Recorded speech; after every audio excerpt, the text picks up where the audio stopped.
Thank you very much, everyone. My name is Arda Büyükkaya.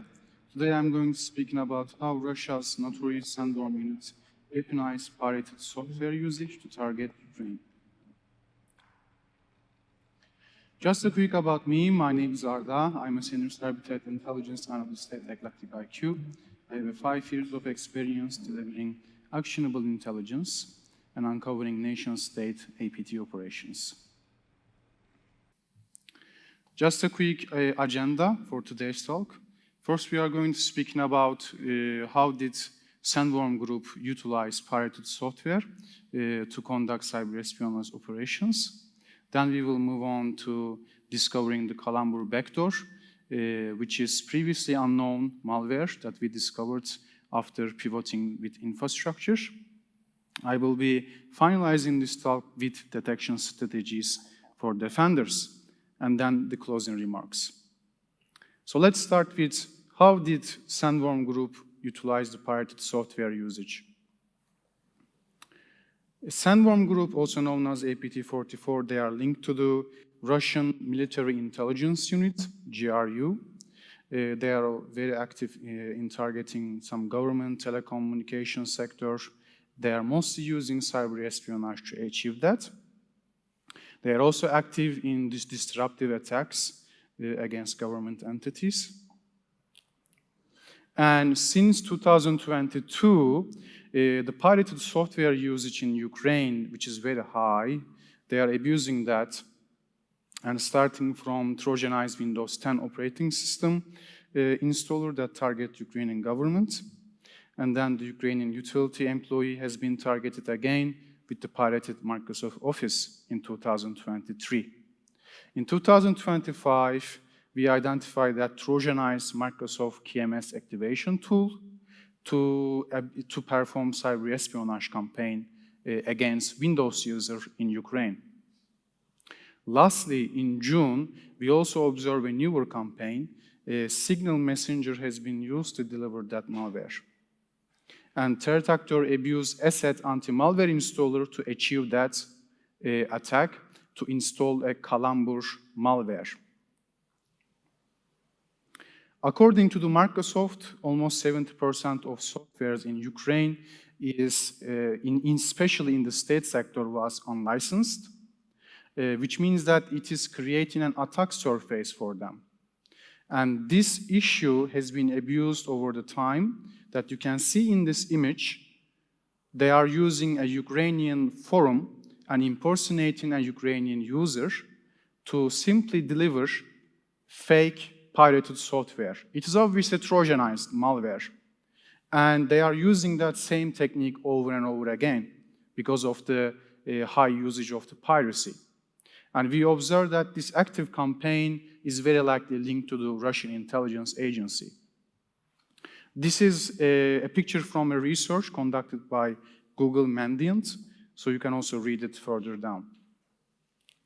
For my observation, I observed that KMS update campaign, it is a trojanized KMS activator. KMS is a key management service for the Microsoft activation tool. It is used to deliver Go-based backorder loader and previously linked to the Sandworm Group. Since then, we can able to do the attribution much more easier and then move our focus on that. You can see that in this image, there is a torrent website, and it was from 2024 to 2025.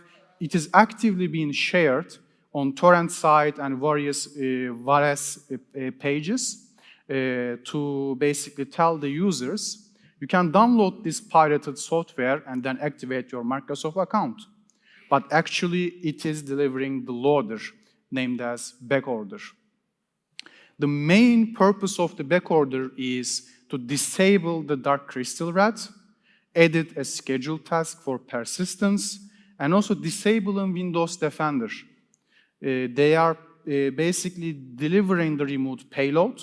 This time, this is dark crystal rat over a remote server, which is very likely operated by the Sandworm Group.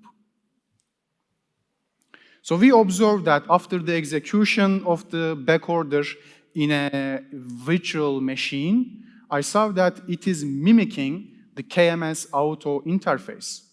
The KMS functionality is a legitimate functionality, and enterprises are using that to activate multiple Microsoft Office accounts to activate the Microsoft license, but threat actors copy that user interface as a distraction technique.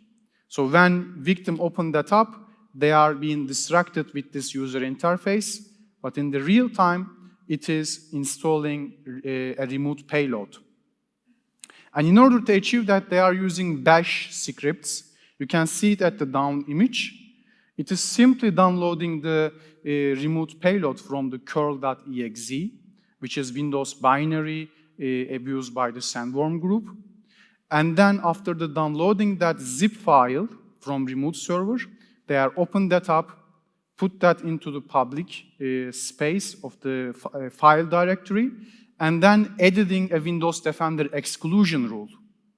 So that way, they can able to evade Windows users that have Windows Defender, which is a default security tool for the Windows user. And then with that exclusion rule, they can able to evade that detection and monitoring. So they can do whatever they want with that malware at this stage.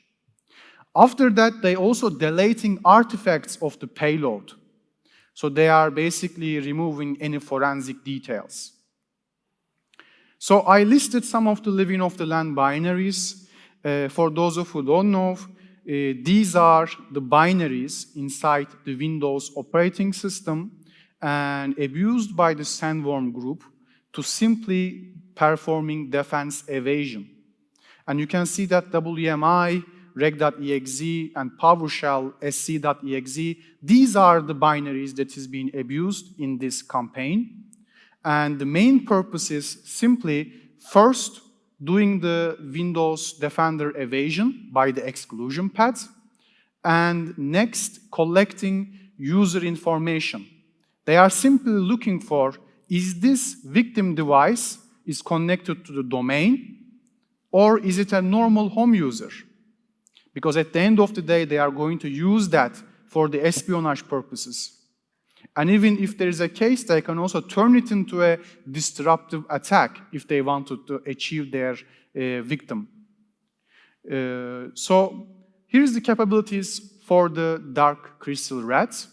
You can see that it is just an ordinary rat.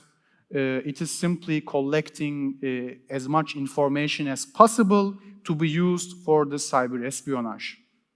These are simply keylogging the victim device, taking a screenshot, or collecting web browser data. These could be cookies, or simply the credentials or API keys that has been stored inside the web browser. So it is very important to mention that if you are saving your credential on Chrome, Firefox, or any other web browser, they are capable to collect all of this detail with the DCRAT. DCRAT is also capable to performing persistence access by simply using scheduled task.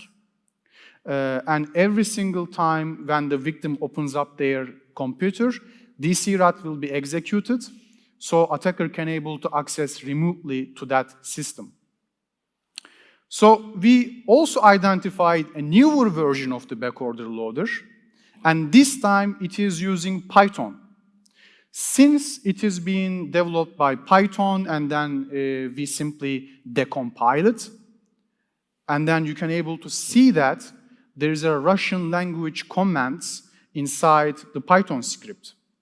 This is exactly the same exact attack patterns they use in the backorder loader, which is like disable the defender, edit the exclusion rule for specific file paths that you can see on the function 2 Python script.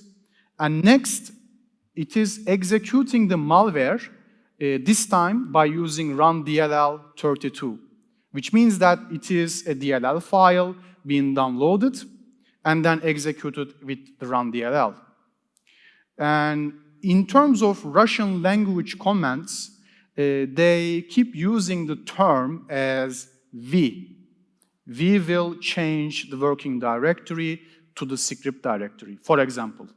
And it is over and over again. So I am assuming that there is a team of people behind this. So how did we able to discover the Calambre vector? So far, we observed the KMS update campaign, and during the KMS update campaign, we saw 4 different infrastructures linked to this operation, this campaign, and then pivoted out to additional 5th domain, which is calambre.net. We achieved that by using the KMS update 2023.com domain. It is the C2 domain, and they are using same exact registrar, which is the PDR as a whois register account. And they are also using same exact URL path to making the communication. So with that, we discovered the calambre.net, which is linked to the Calambre vector, and that's the name basically coming from. Fun fact, Calambre is the name of the Ukrainian show. It's a TV show. I also discovered that when I looking for it. So it is also quite interesting name. Here is the vector execution flow. Calambre is first started to download Tor browser. And it is a simple PowerShell script. There is no sophisticated evasion techniques. It is turning the victim computer to an open access device. It is enabling RDP, SSH, and SMB ports. It is editing a new user as an admin account, and it is using that admin account to logging the RDP session. By downloading the Tor browser, it is simply makes the victim computer accessible from the Tor hidden service.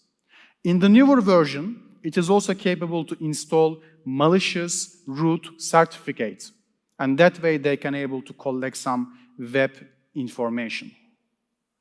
Here is an example of the Tor-based communication.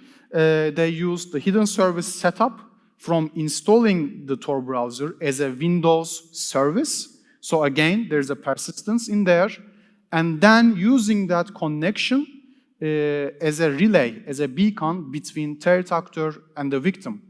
There is a statically called onion site, and this is inside the PowerShell script that is being decoded. You can see the onion site at the down image. It is simply using curl.exe with the SOX 5 proxy to simply making the bridge between Tor hidden service and then connected to the onion site. And that way, threat actor can able to reach the victim device over RDP or SSH, because they download the OpenSSH to achieve that, and also executing the PowerShell commands. Here is the example for the RDP session creation. It is create the admin user, then enabled a firewall rule, and to achieve that firewall rule creation, they use PowerShell CMD-let. And that way they can able to bypass firewall solution, then make the connection for RDP or SSH. So we also identify the newer version of the Calambre vector. Specifically in June 2025, they simply used assetpremium.com to impersonate Asset as an anti-malware company, which is widely used in Ukraine, and then deliver that URL to the victim, very likely by using the Signal Messenger. So this technique is also used by different Russian Nexus threat actors, specifically the nation-state ones. We identify that by simply reading the lure of the URL. You can see that it is mentioning, hey, you are on your mobile phone and you need to open this URL in a computer.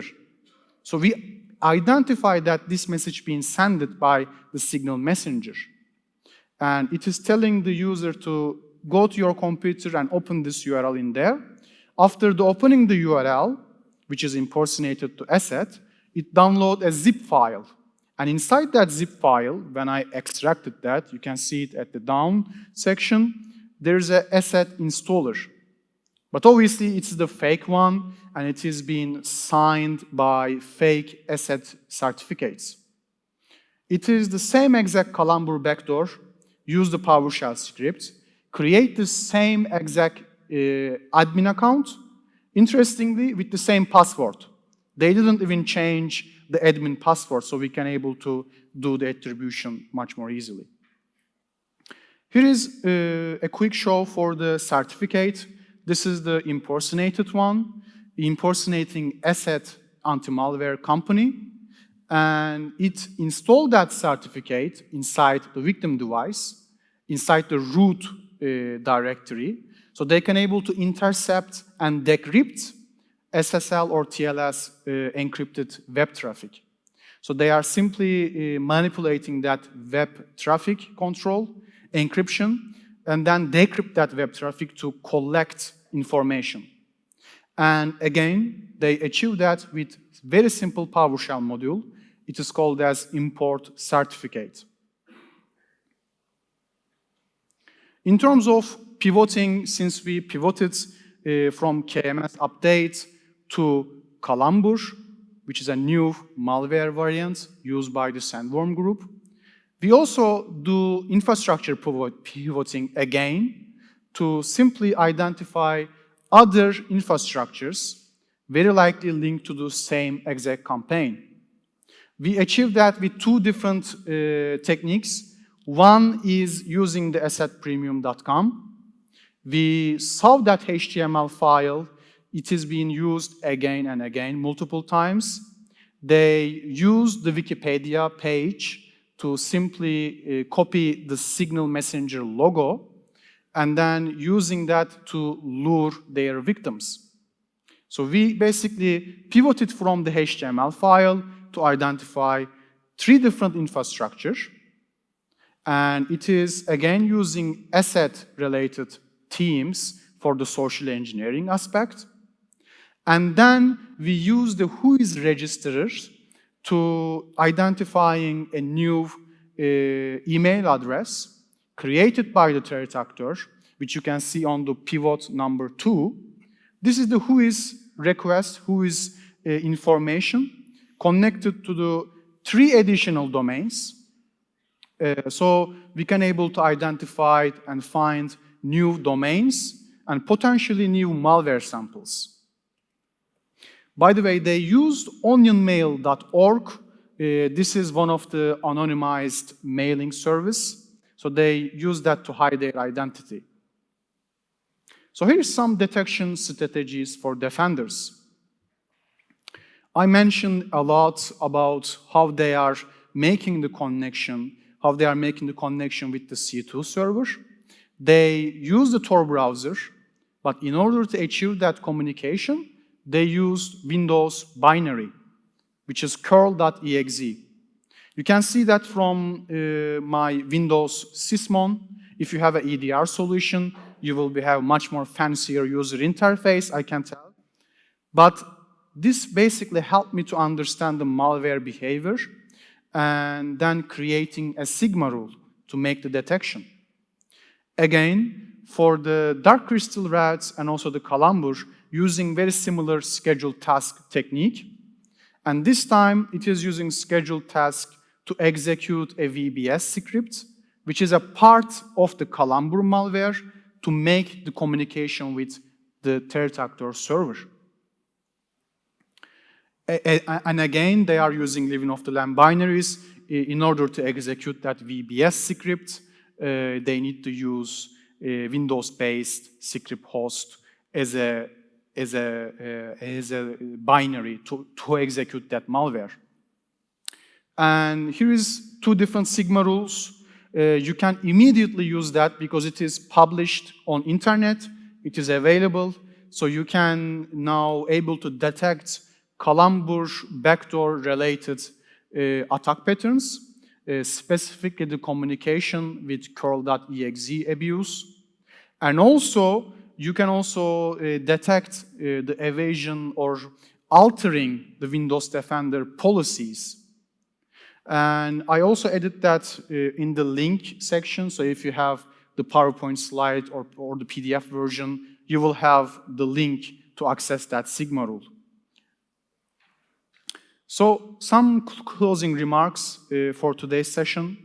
Leveraging actionable intelligence is a key to monitor threat actors, to apply new detection methods and improve threat modeling.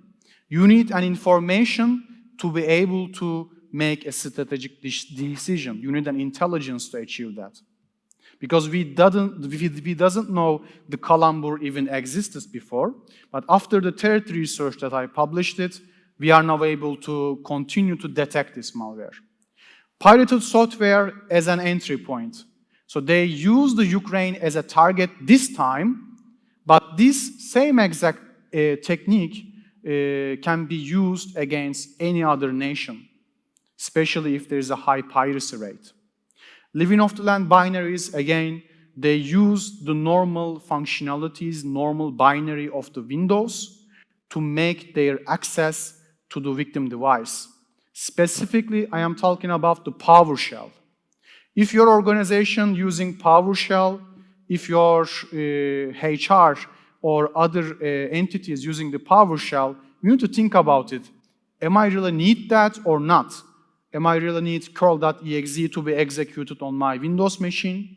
So if it is applicable, I am highly suggesting to disabling these living off the land binaries that I mentioned to you, specifically for non-high privilege users. And with that, that's my presentation. Thank you very much, everyone. Thank you.